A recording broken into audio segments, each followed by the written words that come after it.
The violin was developed in the 1500s, evolving from a series of guitar-like instruments that musicians played with a bow. While it's best known for classical and gypsy music, its influences stretch to rock, country, folk, bluegrass, and jazz.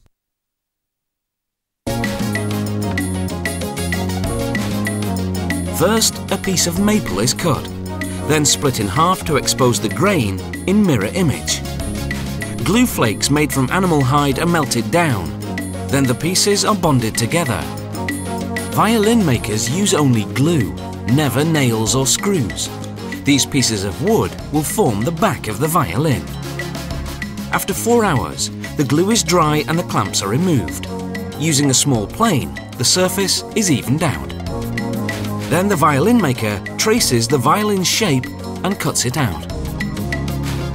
The surface is shaved, sculpting a downward slope in the middle using an even smaller plane.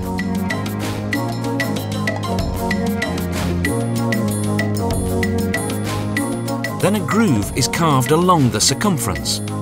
After dabbing it with glue, the maker inserts what's known as purfling, a reinforcement made from a thin strip of hardwood, usually maple.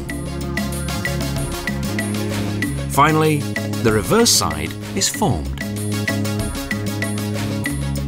Next, the sides of the violin are made, known as the ribs. Thin strips of maple or sycamore are soaked, then pressed against a heated bending iron to curve them. Then strips are glued around a form, connected at the top and bottom corners with small blocks of wood. Everything is clamped together, allowing the glue to dry for 4 hours.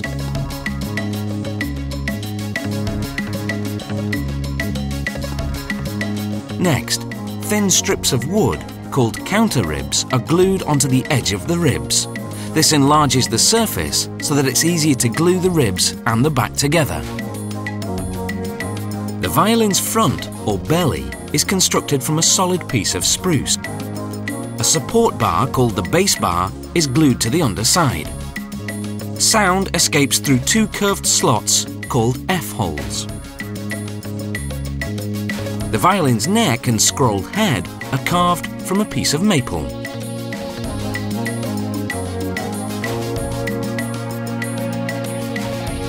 Which is then glued to the body. The fingerboard is sculpted from ebony, a hard wood that's durable enough to withstand centuries of violinists' fingering.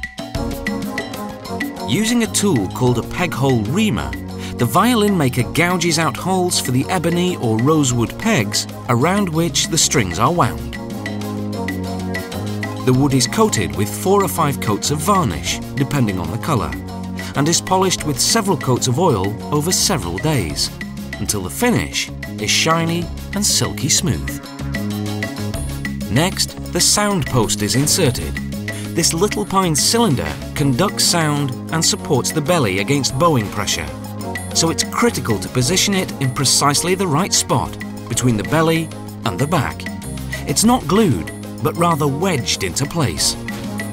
The bridge isn't glued either. It's held in place by the pressure of the 4 strings, which they feed through the ebony tailpiece and wind onto the pegs. The bridge has little notches in which the strings sit. The violin is now finished. The bow is made from horsehair and a high-quality Brazilian wood called Pernambuco.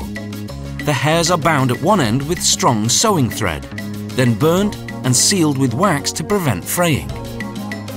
This end goes into the frog, the wooden box at the bottom or heel of the bow.